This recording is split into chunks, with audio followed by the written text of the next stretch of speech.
es sumamente importante para no cometer esos errores. Desde el punto de vista del profesional del Estado, yo marcaba algunas cosas. Por ejemplo, ser exigente y riguroso con la revisión de los informes ambientales o, por ejemplo, o las evaluaciones de impacto ambiental. Nos ha tocado ver casos, por ejemplo, hace un tiempo hubo en la costa bonaerense una construcción de una escollera. Un vecino, un grupo de vecinos puso un amparo porque se había hecho la escollera sin hacer una evaluación de impacto ambiental que establece la ley. El juez dijo en su momento, está bien, tiene razón, hay que hacer antes la evaluación de impacto ambiental. Lo mandó a hacer en ese momento, el organismo provincial existente era la ASP, la Secretaría de Política Ambiental, ahora se llama OPDS, hizo una evaluación de impacto ambiental que tenía, no sé, debe tener 50 hojas, y el punto que objetaban los vecinos era el tema de la deriva de las arenas. Ustedes saben que en toda la costa bonaerense las arenas vienen de norte a sur, por lo tanto si uno pone cualquier cosa que obstruya la costa, de este lado, buenísimo, se va a acumular la arena, pero del otro lado va a producir un vacío. El punto objetable ante la justicia era justamente que se iba a producir carencias de arena. Bueno, esta evaluación de impacto ambiental, que tenía como 50 páginas así, tenía un renglón y medio con respecto a la arena. No es que diga así metafóricamente, no, tenía un renglón y medio abajo con respecto a la arena. Todo lo demás hablaba de la flora, de la fauna, del desarrollo social, etc. O sea, claramente ahí, tanto el que la elaboró como el profesional desde el Estado que lo aceptó, estamos en una carencia de ética, por más que técnicamente podría, digamos, se cumplieron los pasos, se presentó una evaluación de impacto ambiental, se aceptó, se sigue adelante con la obra. Ahí hay un claro problema. Otro punto es, obviamente, responder a los intereses del bien público si uno está como un profesional trabajando desde el lado del Estado. Hay un montón de casos que podríamos decir y muchos, a veces es difícil de hacer nombres porque puede haber afectados, pero el caso en Villa Gesell, por ejemplo, de Mandalay, no sé si lo conocen, es un caso de un complejo de viviendas que se iba a hacer en la costa. De la noche a la mañana apareció la autorización para hacerlo, se iban a arrasar 400 metros de dunas, etc. Y se tuvieron que encadenar los vecinos a las dunas para lograr que se detuviera, y de hecho está todavía detenido. Y eso porque desde el Estado se había avalado también desde la noche a la mañana la presentación de un informe, la habilitación, etc. Y se había empezado a construir. O sea, no había un respeto de los intereses del bien público. Que hay que ser sumamente riguroso, me parece a mí, en los temas ambientales con eso. Lo mismo pasa aquí en la terminal, en la nueva terminal, o mejor dicho, en la vieja terminal. Cuando se presentaron las dos ofertas, una, la que finalmente ganó, inicialmente no tenía nada de evaluación de impacto ambiental. En un paso posterior se le agregó una pequeña evaluación, creo que eran 6 páginas, una cosa así miserable. Cuando la otra propuesta tenía una buena evaluación de impacto ambiental, independientemente de las otras cosas, de los factores económicos, eso yo no lo voy a evaluar. Pero quiero decir que ahí el funcionario que lo evaluó tendría que haber dicho, bueno, ¿cómo se presenta esto sin una evaluación de impacto ambiental? Después una cosa que parece menor, pero o parece casi anecdótica, pero me ha tocado ver mucho, es no utilizar los fondos e investigaciones del Estado en beneficio propio, o traficando información. O sea, no saben, o algunos sí saben, la cantidad de casos en los cuales la información generada del Estado, pagado con todos nuestros impuestos, termina siendo parte. Si fuera pública estaría buenísimo, digamos, si algún organismo público genera información y queda colgado en la página para que todos accedamos, eso estaría perfecto. Si en cambio esa información es reservada y solamente después es sustraída por algún lado o por algún método y después es aplicada en general la propia gente que está dentro la aplica para su propio beneficio o traficando información, eso es una cosa que realmente está éticamente mal y que se da muchísimo, desgraciadamente, en nuestro Estado. Un caso, repito esta cosa que es medio grosera, no decir no, porque uno puede decir, bueno, si vos sabés todas esas cosas, andá y hacé la denuncia a la justicia. Pero todas las cosas, la mayoría de estos casos que uno cuenta, tiene las evidencias, tiene las semi-evidencias, tiene las confesiones, pero no tiene los datos como para hacerla. En un caso que me tocó ver, un organismo estatal había hecho recopilado durante un montón de años informaciones técnicas sobre un tema hidrogeológico. Con lo cual se le había pagado a ese profesional, ese grupo de profesionales a través de nuestros impuestos para hacer eso. Después aparece una licitación internacional para hacer un estudio sobre ese mismo tema, pagado con fondos del BID, que tarde o temprano lo volvemos a pagar nosotros, que lo gana esa misma gente, pero desde afuera, trabajando desde afuera, y que hace ese estudio que ya lo tenía hecho. O sea, lo único que hizo es sacar la carpeta y ponerla por el otro lado. Con lo cual le estamos pagando 2 veces a esa misma persona. Le pagamos una vez con nuestros impuestos en su trabajo y después le pagamos otra vez con el BID cuando hizo esa cosa. Entonces, eso en nuestro Estado, desgraciadamente, se da muchísimo, esa especie de tráfico de información.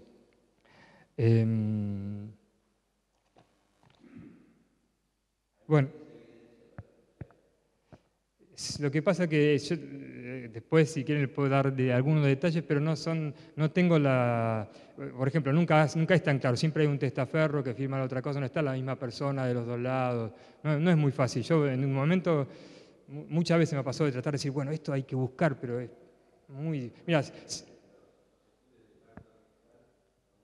sí.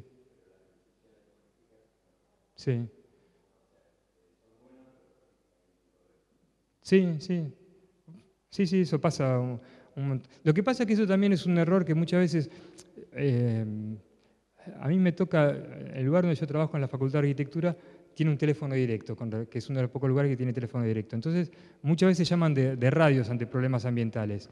Y muchas veces parecería que hay en la opinión pública una especie de idea de que la evaluación de impacto ambiental es una especie de panacea que todo lo resuelve. Y en realidad una evaluación de impacto ambiental lo que hace es decir, el ambiente es el proyecto es este proyecto en este ambiente va a ocasionar esta serie de impactos, las medidas de mitigación posibles son estas. Uno después con eso puede hacer lo que quiera políticamente, puede rechazarlo totalmente, puede aceptarlo, puede decir, está bien, estas medidas son correctas y nunca ver si se cumplieron. Entonces, efectivamente, lo que usted dice es complementario de un montón de cosas. Hay otro tema desde el punto de vista del Estado, del profesional del Estado, es brindar información cierta y abundante a los ciudadanos y a las ONGs. O sea, muchas veces, aún buenas personas y buenos profesionales y colegas y hasta amigos que están en la función pública, en determinado momento se transforman en una especie de lo que yo le llamo tecnoburócratas, es decir, los tipos que dicen, no, esta información yo no la puedo dar. Y en realidad es información pública que debería ser pública. Yo siempre pienso, por ejemplo, ¿por qué no Obras Sanitarias, que es un organismo maravilloso en Mar del Plata, cómo viene trabajando hace montones de años en un montón de temas? Entre estas cosas buenas que hace, recopila, por ejemplo, muy buena información sobre la contaminación costera, que sin embargo la tiene reservada y es secreta, nadie la puede acceder. ¿Por qué no se podría tener un observatorio que así como el Canal 79 va diciendo cómo está el día, un observatorio que el Canal 79 diga hoy no le conviene bañarse en Playa Estrada porque aumentó tal nivel, o hoy en tal playa? O sea, sería perfectamente factible. En otros lugares del mundo hay eso. Y nadie va a dejar de ir a Mar del Plata porque diga, no, hoy en Estrada no se bañen, váyanse de Constitución para este lado. Y sería mucho más sano, evitaría enfermedades, evitaría ese cultismo que si uno siempre piensa que es lo peor. O sea, si uno no le dicen si está contaminado y ve la mancha, se asoma ahí a Constitución en la costa y ve la mancha que viene allá, piensa, esto acá no me puedo bañar ni loco. Y capaz que sí se puede bañar. Pero, digamos, esa difusión de la información pública me parece que es un punto de la ética que habría que empezar a ampliar. Y un último punto de este profesional desde el punto de vista ético, ambiental, del profesional en el Estado, tendría que ser con intentar equilibrar las asimetrías. Es decir, hay una enorme, como en todas las cosas en nuestra sociedad, hay enormes asimetrías. Entre ellas, por ejemplo, entre una empresa y un ciudadano afectado. Si viene, digamos, saquémoslo de Mar del Plata, si viene una minera a hacer en La Rioja una evaluación de impacto ambiental, una multinacional que es de las más grandes del mundo, puede contratar a los mejores técnicos del planeta para hacer las mejores evaluaciones de impacto ambiental. Y la gente del lugar puede a lo sumo pedirle a una ONG que les ayude, que le consiga algún buen técnico que de buena voluntad haga alguna cosa.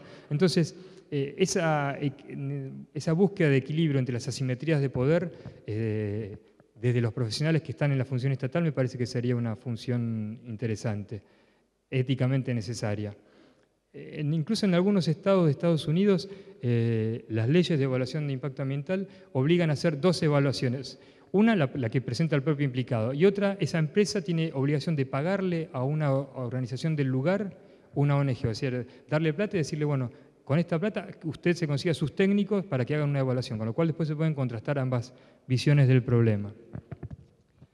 Y el último aspecto, ya para no cansar los demás, tiene que ver con lo que una especie de ética política, que es el funcionario, ya no el profesional en un cargo técnico en la función pública, sino un funcionario responsable. Es decir, las políticas públicas se hacen, no son cosas así abstractas, son gente sentados en despachos que escriben vamos a hacer tal cosa y tal otra, y tienen consecuencias ambientales. Entonces, estoy pensando en esa persona ya con mucha responsabilidad política. A la cual debería aplicarse un código ético mucho más estricto que lo individual. Digamos, el caso más terrible de esto, que no es específicamente ambiental, lo podemos tener con la tragedia de Once, el otro día de los trenes. Es decir, una persona que oculta una información es una cosa, una persona que viene ocultando de hace un montón de años dónde va la plata de los subsidios para que después ocasione esas muertes, tiene otro grado, aunque éticamente tal vez el error sea el mismo. Digamos, si cuando llega arriba Dios le dice, ¿qué hiciste? Mentiste. Ah, bueno, mintió el mismo de este tipo que afanó en un almacén que el tipo que mintió durante todos estos años. Pero las consecuencias de esta mentira, que éticamente nunca hay que mentir, digamos, éticamente ambas son igual de reprochables, son mucho más grandes en el caso público. Entre varias cosas que se me ocurren en este aspecto, una es una racionalidad de fines y no meramente instrumental, es decir, empezar a pensar del Estado hacia qué se apunta, no solamente pensar, bueno, es racional en este momento, qué sé yo, explotar este mineral o hacer esta represa en este lado, sino una visión de hacia dónde, hacia el bienestar de la población. Bueno, entonces, ¿qué es lo que se está haciendo? No una racionalidad meramente instrumental como proclamaba, como criticaba justamente Hannah Arendt o otros filósofos de la Escuela de Frankfurt con respecto al nazismo, sino una racionalidad de fines, o sea, que las cosas sean realmente racionales a largo plazo. Y ese es el segundo punto, una visión de largo plazo. Lo ambiental no es de hoy para mañana, ni lo bueno ni lo malo es de hoy para mañana. O sea, hoy talamos los árboles y no pasa nada, ni mañana tampoco, ni en 10 años capaz que tampoco, pero las consecuencias las vamos a ver en mucho más lejano plazo. Y es un escenario que tiene su lógica de los 4 años de estar, etcétera. Muchas veces no lo comprende y debería, digamos, meterse esa responsabilidad ética, debería estar mucho más metida. También buscar la creación y el uso de mecanismos de participación. Nuestra Constitución tiene algunas cositas y se han incorporado recientemente, por ejemplo, audiencias públicas, etcétera, pero todavía están sumamente en pañales, falta voluntad de hacerlo. Recientemente, ustedes conocen el caso del Riachuelo, que obviamente está súper contaminado. Hace unos años la Corte Suprema de Justicia ordenó específicamente crear un grupo, la famosa ACUMAR, Autoridad de Cuenca Matanza Riachuelo, a la cual le encargó plazos específicos que tenían que cumplir para la limpieza del riachuelo, etc. Y dentro de eso, por ejemplo, tenía que hacer cada tanto audiencias públicas para ver cómo iba haciendo. La última que se hizo este año la hicieron en un lugar totalmente inaccesible del Gran Buenos Aires, no me acuerdo ahora, o sea, en vez de hacerlo en el Riachuelo, le hicieron en el norte, en un partido del tercer cordón del conurbano, en un lugar que solamente iba una línea de colectivo, con lo cual los implicados, la gente, o sea, una audiencia pública es un mecanismo en el cual se expone un tema y la gente común puede opinar. Recientemente, el miércoles pasado, hubo una audiencia pública acá en la ciudad sobre el tema de agroquímicos en la franja del periurbano. Digo, este tema de la audiencia pública, como está convocada con esta de Mar del Plata, no, la de Buenos Aires, con evidente mala voluntad, la hicieron en un lugar absolutamente inaccesible, donde la gente tenía que desplazarse 20 kilómetros, primero ir hasta la capital federal y después ir al otro lado, donde no estaba disponible la información. Bueno, una serie de cosas que evidentemente no se están favoreciendo los mecanismos participativos. También, consecuente con esto, buscar la creación y el uso de mecanismos de acceso a la información. Hay una ley específica de acceso a la información pública que se respeta escasamente y uno tiene derecho a saber qué es lo que está pasando con su espacio, derecho hasta por ley justamente, con la información, con su ambiente. Si la información es existente, bueno, hay que socializarla. Esto tiene que ver con un anteúltimo punto de esto, que es aceptar la verdad de la realidad. Digamos, el caso más terrible, independiente de cualquier consideración política que se quiera hacer, es el caso del INDEC. Es decir, aunque uno estuviera de acuerdo totalmente con todas las acciones del gobierno, si uno está mintiendo con respecto a las estadísticas, está mintiendo con respecto a todo y está causando graves daños. Y esto aparte se reproduce en otra serie de circunstancias. Hace poco me tocó hablar con una persona del Chaco. Ustedes saben que hace unos 4 o 5 años quedó sancionada la ley de bosques. La ley de bosques, entre otras cosas, lo que dice es que cada provincia debe hacer un censo forestal y solamente después va a poder talar en proporción a lo que tiene. Es decir, no me acuerdo si dice, por ejemplo, que el 5% de los bosques cada año. Con lo cual, saber cuál es ese quantum inicial, ese estado inicial de los bosques es vital para después saber cuánto pueden talar.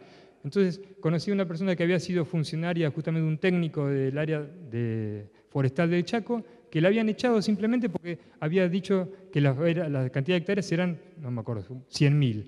Y cuando el gobierno quería que dijera que fueran 200.000, porque después el 5% de eso obviamente es el doble. Entonces, simplemente cuando la persona esta presentó el informe, según ella lo que había, simplemente prescindieron de ella y listo. O sea, la mentira o el ocultamiento de información pública es un tema central en lo ambiental.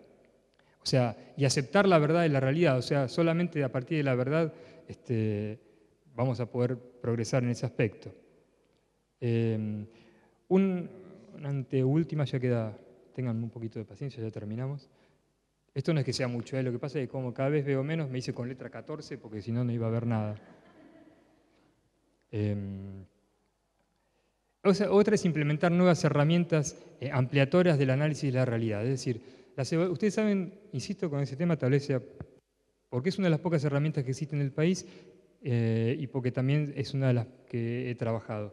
Las evaluaciones de impacto ambiental lo que hacen es, por ley mismo, analizan un determinado proyecto, como dije, las consecuencias que causa y las medidas de mitigación. Ahora, ¿qué sucede eso? Por la propia constitución de la ley, no analiza otra cosa. Entonces, yo analizo este proyecto que voy a cocinar en este espacio físico, la colocación de esta silla. Y mi evaluación ambiental va a ser, evaluación de impacto ambiental va a ser con respecto a esta. Ahora otra persona analiza la de esta silla y va a ser limitado porque va a ser como si esta silla estuviera ahí solitaria. Y lo mismo la de esta silla, la de esta silla, la de esta silla. Si uno lee las evaluaciones de impacto ambiental, podría pensar que esta silla está sola en mitad de este lugar. ¿Qué impacto hay en una silla de eso? Cuando la realidad es que hay 70 sillas ocasionando un impacto en este espacio físico. Lo mismo pasa con la naturaleza. Hay un caso muy claro con eso que es en Tandil las cabañas. En determinado momento, hace unos 10 años, empezó una política de incentivo del turismo que transformó la ciudad, a Tandil en una ciudad muy, muy bella, con muchos motivos turísticos, etc. Entre esos empezaron a hacer cabañitas en la ladera de las montañas. Entonces, el impacto ambiental que ocasionaba cada una de esas y los informes eran mínimos, porque efectivamente 3 cabañas en un pequeño espacio, en un terreno grande, etc., bueno, era limitado. Cuando se empezaron a hacer la suma de todas esas, se empezaron las laderas de la montaña, se empezaron a hacer parchecitos de cabañitas de todos los colores, afectando realmente el paisaje. Entonces, las evaluaciones de impacto ambiental como ley o como instrumento son muy valiosas, pero son limitadas. En algunos países europeos ya se está trabajando con lo que le llaman evaluación ambiental estratégica, que es justamente hacer una especie de paso más y empezar a ver a nivel las 3 P que le llaman ellos, los proyectos, programas y políticas, evaluar justamente cuáles políticas, por ejemplo, habitacionales o urbanísticas, generaron cuáles programas, en este caso cuáles programas de turismo, que terminaron en cuáles proyectos. Si analizás todo eso, sí vas a poder entender el impacto, por ejemplo, si hubieran analizado ahí la ley o las reglamentaciones municipales que permitieron eso, hubieran evitado ese error. Entonces, pero nosotros todavía eso estamos en pañales y habría que trabajar mucho más en ese aspecto.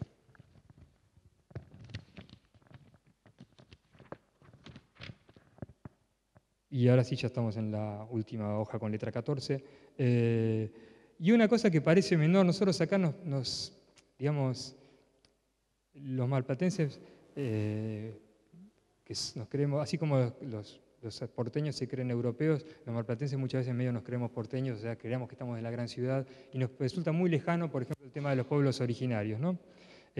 Sin embargo, ese es un problema latente y muy grave. O sea, el tema del funcionario, del respeto a los pueblos originarios, es terrible hoy en la actualidad. Desde lo más obvio de no matarlos o no echarlos para ampliar la frontera agrícola, como pasa en Chaco o en Salta, que directamente para expulsar, para ampliar la frontera agrícola, directamente los expulsan o los matan, o en Neuquén con las explotaciones petroleras, hasta cosas que podrían ser un segundo grado de respeto, que es respetar sus costumbres, su cultura, sus formas de medicina, sus formas de producción. O sea, no vivimos en un país. La famosa conquista del desierto fue un invento de los positivistas del siglo XIX para creer que si es un desierto, igual avancemos. El desierto estaba lleno de gente y hoy todavía hay muchos pueblos originarios en nuestro país que los temas que a raíz de problemáticas ambientales los estamos destrozando. Entonces, esa es una última reflexión que me parece que de un funcionario con una ética ambiental debería empezar a pensar. Las últimas conclusiones, digamos, después de estar barrido por estas 3 escalas, conclusiones.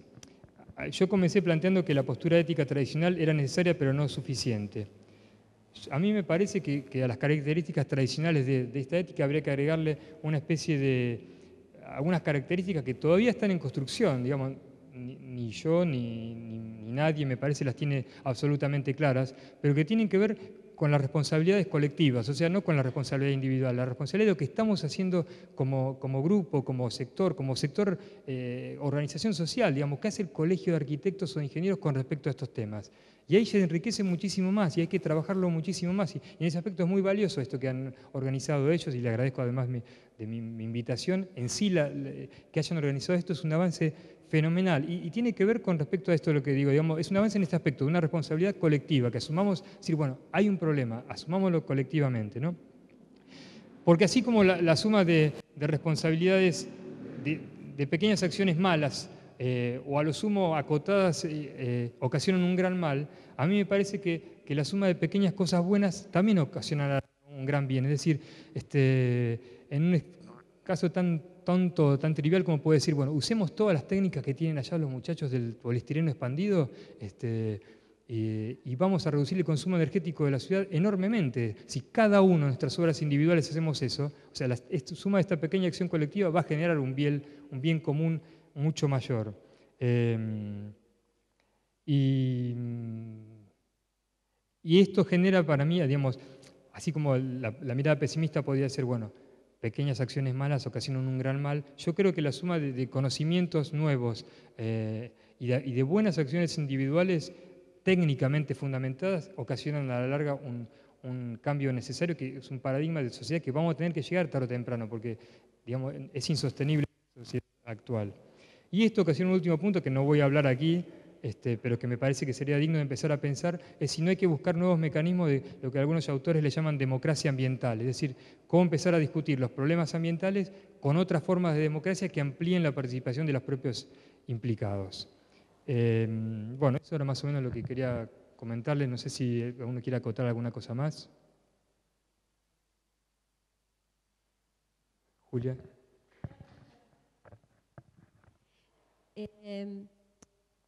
La verdad que nuestro país ha avanzado mucho en la última década, en los últimos 15, 20 años, respecto a la sanción de constituciones que contemplan lo ambiental y, como vos bien marcabas, que también propician estrategias de participación o de cierto, digamos, control ciudadano.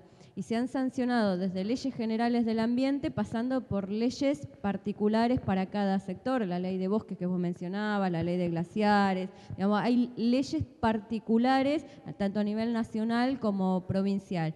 Y en algunas se avanzó incluso con su reglamentación y los municipios o los gobiernos locales han también, digamos, copiado, replicado o ajustado las normas a sus realidades o al segmento que les toca en función de su realidad. En algunos casos ni siquiera se ha avanzado en la reglamentación de algunas leyes.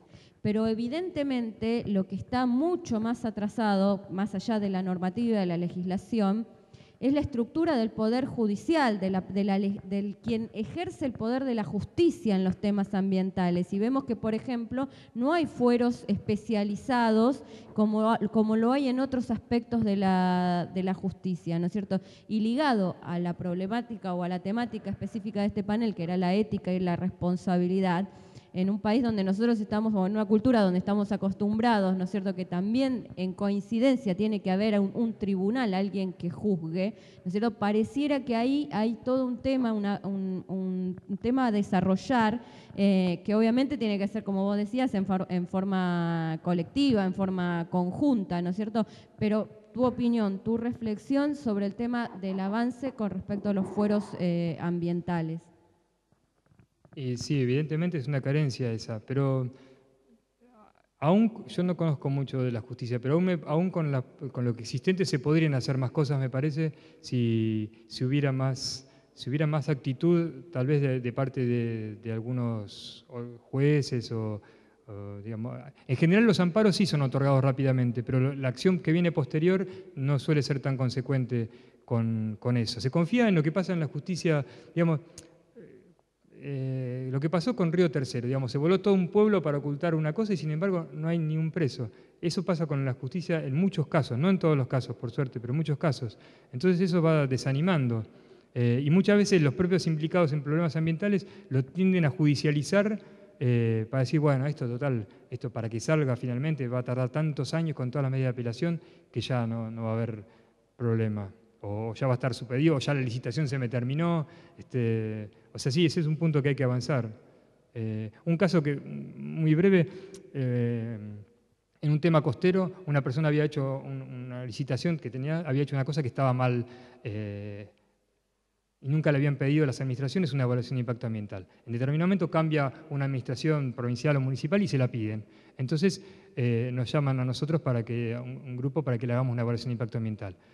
Cuando vamos le decimos, mire, la evaluación de esto va a dar muy malo porque está derivando las arenas, o sea, es un problema ambiental grave.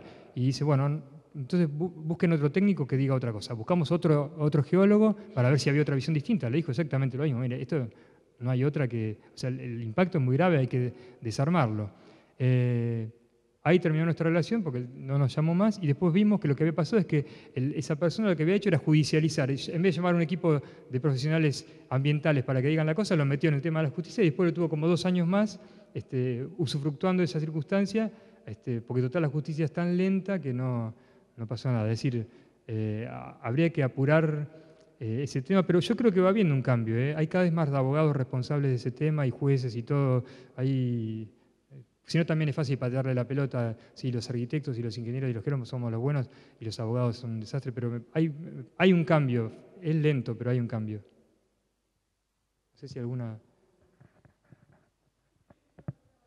¿Cómo andas?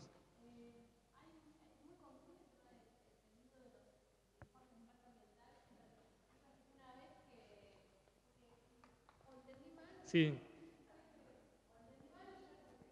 Sí, sí.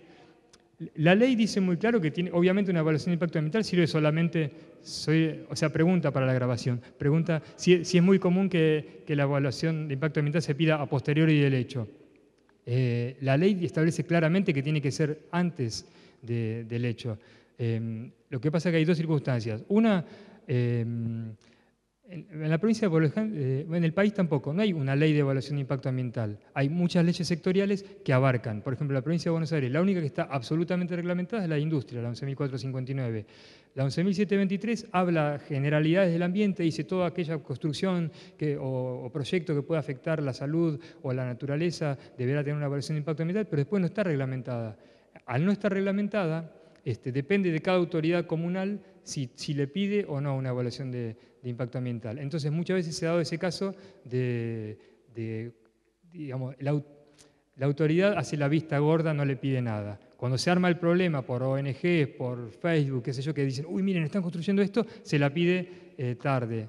Entonces, pero lo que pasa es que cuando es ex post, se pueden proponer medidas de mitigación, pero bueno, vos lo sabés mejor, ya es tarde para un montón de cosas. O sea, legalmente no debería ser así. en la realidad todavía se va sucediendo. Me parece que se va a ir morigerando con el paso del tiempo, con el aumento de una cultura de la sustentabilidad, con todo eso. Sí, sí. No, lo que dice la compañera es que está el tema de la línea de base. La línea de base se llaman los estudios ambientales, a lo que lo que yo le decía el estado cero, es decir, cómo está la foto del momento previo al proyecto. Si uno la foto la saca 10 años después, ya no está esa línea de base. Entonces es tarde para hacer una evaluación. No puede decir, acá había un bosquecito, acá había tal cosa. No. Eso ya se perdió. Por eso es fundamental el diagnóstico. Las líneas de base son fundamentales para cualquier estudio ambiental. No sé si... Bueno, si alguien tiene algo para decir, anímense, total somos tan poquitos. No...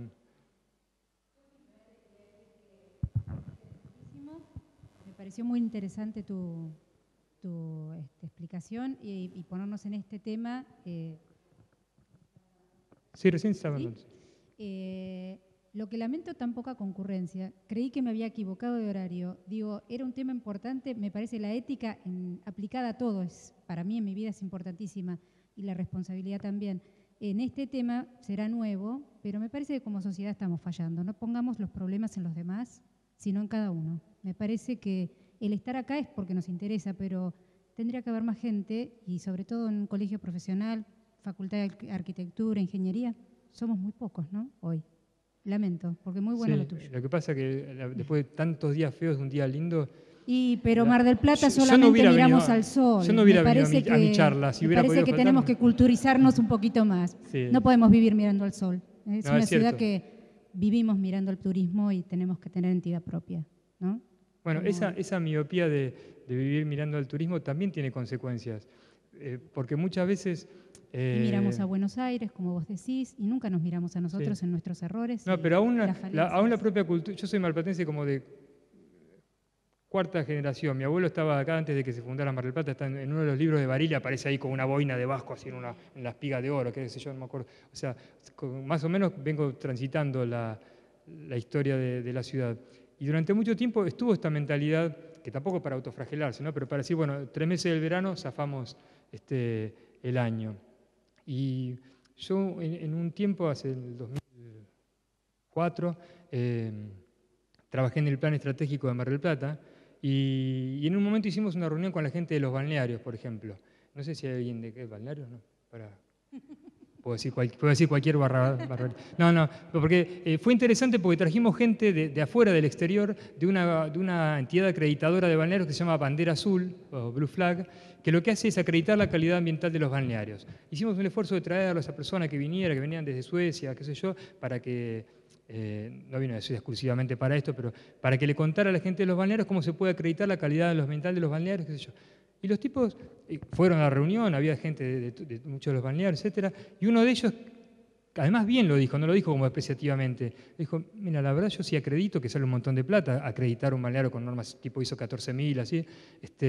Yo no voy a tener, yo tengo todo el verano, desde que tengo el balneario, que tengo todas las sombrillas llenas. ¿Para qué voy a hacer ese gasto? O sea, la racionalidad meramente economicista genera eso. Por suerte, creo que hay gente, eso pasó en el 2004, se han pasado ya casi 10 años, me parece que ya ahora sí ya hay gente que se está preocupando del tema, acá en balnearios, que aunque sean en el título le ponen balneario ecológico y qué sé yo. Después, digamos, el primer paso es la declamación, tarde o temprano lo iremos internalizando, pero por lo menos que en vez de un tipo, en vez de decir yo no lo voy a hacer porque sigo teniendo las carpas llenas, ponga en su cartelito de balneario ecológico, es un avance cultural, me parece. No sé, tal vez uno podría decir, es una hipocresía. Yo tiendo a ver el vaso medio lleno, ¿no? Es un avance. Bueno, sí, les agradezco la presencia y les invito a la charla siguiente, que está Adela y no sé quién vos también, ¿no? A las 16, ¿ves? Bueno, bueno, muchas gracias.